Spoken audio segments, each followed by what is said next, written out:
বর্তমান সরকারের মেয়াদে দেশে কোনো ক্রসফায়ার বা গুমের ঘটনা ঘটেনি বলে জানিয়েছেন আইনমন্ত্রী আসাদুজ্জামান। তিনি বলেন, সরকার মানবাধিকার রক্ষায় প্রতিশ্রুতিবদ্ধ এবং বিচার বহির্ভূত হত্যাকাণ্ডের কোনো সুযোগ দেয়া হবে না। দেশের সরকারি ক্রয় ব্যবস্থাকে আধুনিক ও সময়োপযোগী করতে জাতীয় সংসদে পাবলিক প্রকিউরমেন্ট সংশোধন বিল 2026 পাস হয়েছে। শামীমুজ্জামান চৌধুরীর রিপোর্ট।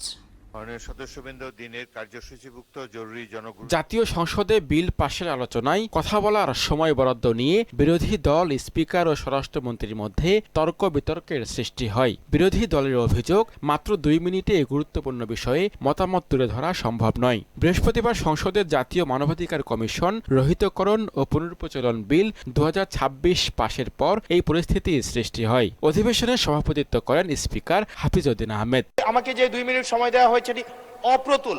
আমরা একদিকে 2 মিনিট পাচ্ছি, অন্যদিকে আনলিমিটেড টাইম দেওয়া হচ্ছে যারা উত্থাপন করছেন তাদেরকে। তাইলে ডিবেট কোথায়? এ সময় আলোচনায় অংশ নিয়ে সবকিছুই সংসদের বিধি অনুযায়ী পরিচালিত হচ্ছে বলে জানান স্বরাষ্ট্রমন্ত্রী। রুলস অফ প্রসিজিওর অনুসারে আপনারা গেলে যথেষ্ট সময় আজকে পাবেন, কালকে তো খুব তাড়াহুড়ো হবে। তো সুতরাং মাননীয় বিরোধী নেতা এই যে 3 গুণ সময় চেয়েছেন, একজন বক্তৃতা দিবে 6 মিনিট, দেন মাননীয় স্পিকার। তবে এখন তো আপত্তি উত্থাপনের ক্ষেত্রে এই বিলটা হয়ে গেছে। পরে আইনমন্ত্রী সংসদে জাতীয় মানবাধিকার রহিতকরণ বিলটি উত্থাপন করলে সেটি কণ্ঠভোটে পাশ হয়। বিএনপি সরকার গঠনের পর একটিও বিচার বহির্ভূত হত্যাকাণ্ড, গুম হয়নি বলে জানান আইনমন্ত্রী। বাংলাদেশের ইতিহাসে মানবাধিকার লঙ্ঘনের শিকার সবচেয়ে বড় পরিবার হলো জিয়া পরিবার। বাংলাদেশের ইতিহাসে মানবাধিকার লঙ্ঘনের সবচেয়ে বড় পরিবার হলো বিএনপি পরিবার। 42 দিনে বাংলাদেশের একটি মানুষও ক্রস ফায়ারের শিকার হয়নি। 42 দিনে একটি মানুষও গুমের শিকার হয়নি। মাননীয় স্পিকার, আইনগত সহায়তা প্রদান বিল সহ 10 বিল সংসদে পাশ হয়েছে। দেশের সরকারি ক্রয় সংক্রান্ত ব্যবস্থাকে আধুনিক ও সময় উপযোগী করতে জাতীয় সংসদে পাবলিক প্রকিউরমেন্ট সংশোধন বিল 2026 পাশ হয়েছে।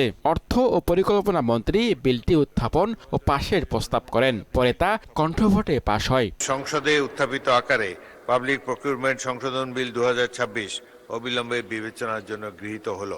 ঢাকা 18 আসনের সংসদ সদস্য এস.এম. জাহাঙ্গীর হোসেনের লিখিত জবাবে সড়ক পরিবহন ও সেতুমন্ত্রী জানান, 2030 সালের মধ্যে ঢাকা ও পার্শ্ববর্তী এলাকার জন্য 6টি মেট্রো রেল প্রকল্পের অংশ হিসাবে এয়ারপোর্ট হতে কুড়িল পর্যন্ত এমআরটি লাইন 1 এর নির্মাণ কাজ চলমান। মেট্রো চালু হলে উত্তরা যাতায়াত ব্যবস্থায় আমূল পরিবর্তন আসবে বলেও জানান সড়ক পরিবহন মন্ত্রী।